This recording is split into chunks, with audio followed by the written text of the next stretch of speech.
बिस्मिल्लाहिर्रहमानिर्रहीम। Students, fourth year जो आपका अगला उस पाई चार्ट जो है उसके बाद हमारा ग्राफ वाला जो पोर्शन था वो कंप्लीट हो गया।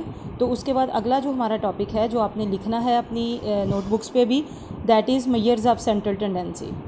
तो आपने यहाँ से लिखना शुरू करना है कि शुमारियात के मुख्तलिफ़ तरीक़ों को बरोए कार लाते हुए, यानी शुमारियात के जो मुख्तलिफ़ तरीक़े हैं उनको इस्तेमाल करते हुए हमारे पास जो डाटा होता है हम उसको मुख्तसर भी कर सकते हैं, उसको ज़्यादा भी और डिफरेंट तरीके से उसको पेश भी कर सकते हैं, ग्राफिकल रिप्रेजेंटेशन में भी, फिर उसका एनालिसिस भी कर सकते हैं, उसको कंपेयर भी कर सकते हैं उसके रिज़ल्ट्स को।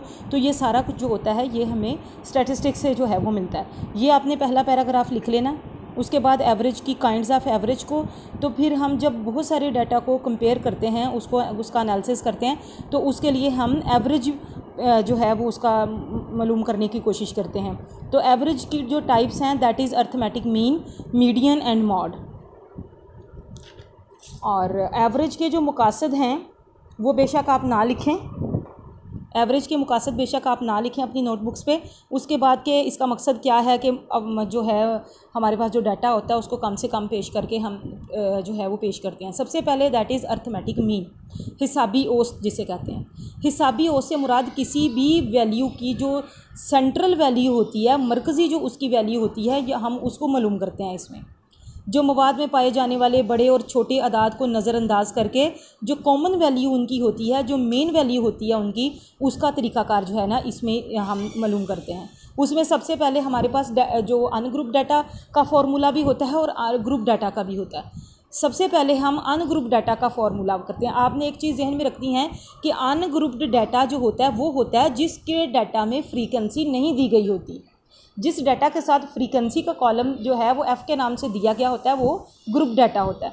अब अनग्रुप डाटा में जो हमारे पास फॉर्मूला आएगा बेसिकली वो है अर्थमेटिक मीन। अर्थमेटिक मीन को हम किससे भी जाहिर करते हैं, एक्स बार से, यानी कैपिटल एक्स बार से भी हम इसको शो करते हैं अर्थमेटिक मीन, या हम एक्स बार भी लिख दें तो उस एक्स बार का मतलब है अर्थमेटिक मीन। ये is equal to summation x over n. अब हमारे पास क्या है, आपको समीशन एक्स का मतलब समझ आएगा। हमारे पास यहाँ पे जो एक्स की वैल्यूज़ दी गई हैं वो दी गई हैं 27, 25, 28, 29, 30। अब हमने इसको कैसे कैलकुलेट करना है, इसका कैलकुलेट अब यही फार्मूला फॉर एग्जांपल हम इसका करें तो हमारे पास ये वैल्यू हैं 27 + 25 + 28 + 29 + 30। ये सारी वैल्यूज़ कितनी हैं हमारे पास हैं, ये वैल्यूज़ हैं 1 2 3 4 5 6 7 8 वैल्यूज़ हैं हमारे पास। तो हमने ये ऊपर जो 8 वैल्यूज़ हैं इनको अलग अलग करके हमने इनको जमा कर लेना है। जमा करके तो टोटल n का मतलब होता है कि तादाद कितनी है उनकी तादाद है 8। अब हमारे पास जब हम इसको जमा कर लेंगे तो 219 हमारे पास आएगा डिवाइडेड बाय 8। जब हम इसको 8 पे 219 को डिवाइड कर देंगे तो हमारे पास जो आंसर आएगा दैट वुड बी 27.37। यानी हमने क्या करना है, हमारे पास ये वैल्यूज़ हैं, एक्स की जो वैल्यूज़ दी गई होंगी आपने वो सारी की सारी वैल्यूज़ को जमा कर लेना है और उसको टोटल वैल्यूज़ कितनी हैं, 8 हैं, 9 हैं, 10 हैं, 7 हैं, 6 हैं, जितनी भी हैं उस पर उसको डिवाइड कर देना। तो जो आपका आंसर आएगा that would be arithmetic mean. ठीक है। अब आपने कॉपीज़ पे क्या करना है, गैर ग्रोही मवाद से औसत निकालने का तरीका आपने ये लिखना है कि गैर ग्रोही मवाद से कैसे औसत निकालते हैं, ये लिख के उसका फार्मूला लिख के नीचे ये डाटा लिखें। डाटा को जो है वो इसी फार्मूला के फिर लिख के उसमें लगा के तो उसका जो आंसर आएगा तो आपका जो कॉपी पे आपने लिखना है अर्थमेटिक मीन का पोर्शन वो कंप्लीट होगा। उसके बाद हमने जो डाटा निकालना है वो हमारा है ग्रुप डाटा के साथ। ग्रोही मवाद से हमने कैसे उसको निकालना है, ग्रोही मवाद से औसत निकालने के एक से ज़ायद तरीके मौजूद हैं।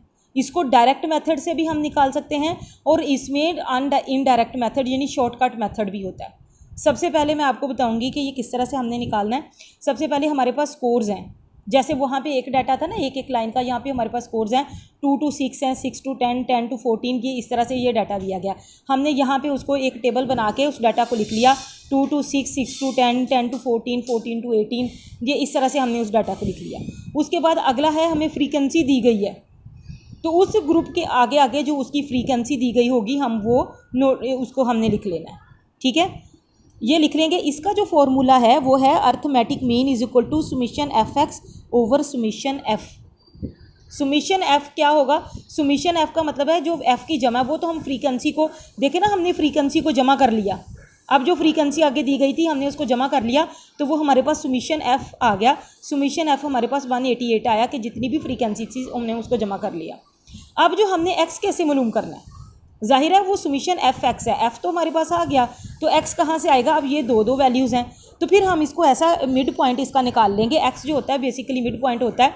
जैसे ये हमारे पास वैल्यू है 2 + 6, अब 2 और +6 ये तो दो वैल्यूज़ हैं, तो 2 पे हम इसको डिवाइड कर देंगे, ये हमारे पास आ जाएगा 8/2 = 4। तो हमारे पास जो मिड पॉइंट इसका आएगा वो 4। 6 और 10 को जमा करेंगे 16 बनेगा, तो 16 को 2 पे हम डिवाइड कर देंगे तो वो हमारे पास 8 आ जाएगा। 14 और 10 को जमा करेंगे 24 को 2 पे डिवाइड करेंगे तो वो 12 आ जाएगा। इस तरह से हम इसका मिड पॉइंट निकाल लेंगे, ठीक है। अब हमने एफ एक्स को का एक कॉलम बना लेंगे, यानी 1/4 को मल्टीप्लाई करते चले जाएंगे, एफ एक्स है ना, तो 4 1s are 4, in 9 8s are 72, 21 12 252, इस तरह से हम एफ एक्स का कॉलम बना लेंगे। अब हमने एफ़ को भी जमा कर लेना है और एफ एक्स को भी जमा कर लेना है, क्योंकि हमारा फॉर्मूला बता रहा है arithmetic mean = summation f x. तो अब जो एफ एक्स का टोटल है हम वो लिखेंगे यहाँ पे, ओवर सुमिशन एफ, जो हमारे पास ये एफ़ की वैल्यू आएगी हम वो लिख लेंगे। तो जो हमारा आंसर होगा, जैसे जो सुमिशन एफ एक्स है हमारे पास, सुमिशन एफ एक्स हमारे पास जो है वो 3612 है, तो जो सुमिशन एफ है वो हमारे पास 188 है। तो इसको जब हम डिवाइड कर देंगे तो हमारे पास 19.22 जो है वो हमारे पास आंसर आ जाएगा। That would be arithmetic mean of group data. ये ग्रुप डाटा का अर्थमेटिक मीन जो है वो हमारे पास आ जाएगा। एक तो ये हो गया वैल्यूज़। इसी के साथ ये भी आपने लिख लेना कॉपी पे, आपने हर मतलब एक अनग्रुप डाटा का, एक ग्रुप डाटा का जो है वो तरीका आपने लिख लेना है। अब यहाँ पे एक एग्जांपल दी गई है, यहाँ पे एक्स की वैल्यूज़ उस तरह की नहीं है जैसे यहाँ पे थी। यहाँ पे 2/2 to 6, 6 to 10 और इस तरह से थी।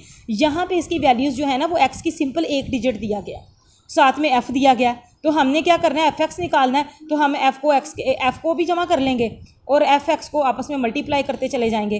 तो ये हमारे पास मल्टीप्लाई करके टोटल हमारे पास ये आ जाएगी। तो हम फिर वही फॉर्मूला लगाएंगे कि arithmetic mean = summation f x. F x का ये देखो, एफ और एक्स को हमने मल्टीप्लाई करके तो ये एफ एक्स का कॉलम बना लिया था, इनको जमा करके जो टोटल आएगा और जो सुमिशन एफ का टोटल आएगा एक्स का, वो हम नीचे लगा लेंगे, summation f x over summation F. जो एफ़ का टोटल आएगा वो हम उस पर डिवाइड कर देंगे, तो जो हमारा आंसर होगा that would be arithmetic mean.